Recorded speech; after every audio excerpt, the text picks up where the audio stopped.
seorang ibu bisa terjadi eklamsi.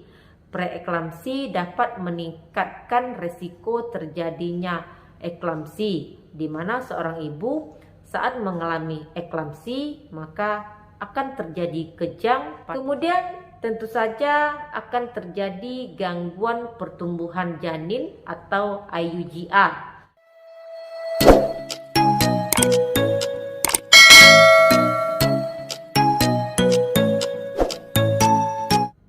Assalamualaikum warahmatullahi wabarakatuh. Ketemu lagi dengan saya Devi Febriani, perawat kamar bedah. Di video sebelumnya saya sudah pernah bahas mengenai preeklamsi.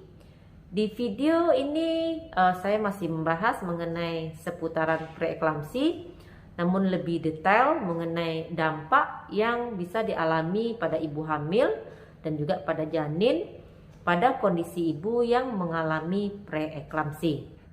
Preeklamsi itu sendiri merupakan terjadinya peningkatan tekanan darah pada seorang ibu hamil yang tidak terkontrol dan biasanya terjadi pada kehamilan yang memasuki usia 20 minggu. Dan kondisi preeklamsi ini tidak boleh dianggap remeh karena dapat berbahaya bagi ibu dan juga bagi janin yang di dalam kandungan. Preeklamsi ini juga sering dikenal dengan istilah keracunan kehamilan.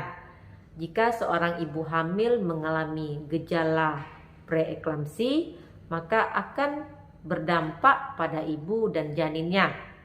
Sekarang kita akan bahas dampak yang akan dialami bagi ibu yang mengalami preeklamsi.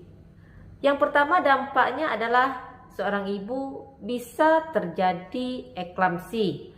Preeklamsi dapat meningkatkan risiko terjadinya eklamsi, di mana seorang ibu saat mengalami eklamsi maka akan terjadi kejang pada ibu tersebut. Kemudian bisa menyebabkan terjadinya gangguan ginjal.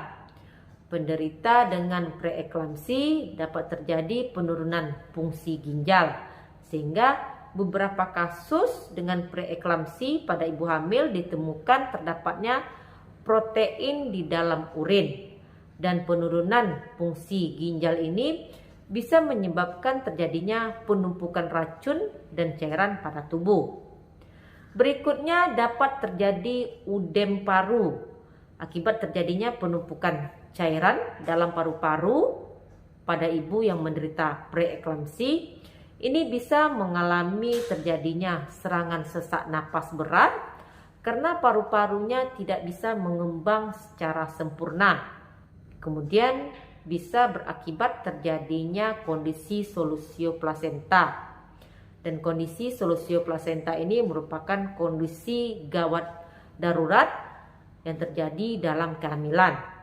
Pasalnya solusio plasenta ini merupakan terlepasnya plasenta dari dinding rahim sebelum terjadinya persalinan.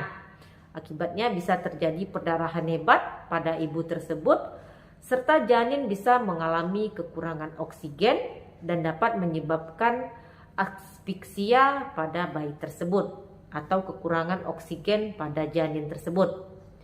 Lalu ibu dengan kondisi preeklamsi bisa saja mengalami kondisi stroke karena preeklamsi ini berhubungan dengan peningkatan tekanan darah. Kemudian bisa mengalami sindrom hemolisis, peningkatan enzim hati dan juga jumlah trombosit yang rendah. Kondisi ini juga memerlukan penanganan yang segera.